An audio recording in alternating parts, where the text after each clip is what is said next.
আসসালামু আলাইকুম সবাইকে, কেমন আছেন সবাই? আশা করি ভালোই আছেন। চলে আসলাম খাবারের ভিডিও নিয়ে। দেখতেই পাচ্ছেন কি দিয়ে খাচ্ছি।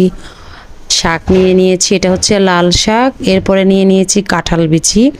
এখন যেহেতু কাঁঠালের সিজন, অবশ্যই কাঁঠাল বিচি থাকবে, এটাই তো স্বাভাবিক। তো কাঁঠাল বিচি নিয়ে নিলাম। কাঁঠাল বিচিগুলো আমি একদম রান্না করেছি প্রেসার কুকারে, যাতে সিদ্ধ হয়ে যায়। আমি প্রথমে ভেবেছিলাম কাঁঠাল বিচিগুলো তেমন একটা ভালো হবে না, খেতেও ভালো লাগবে না। পরে দেখলাম মিষ্টি মিষ্টি লাগছে।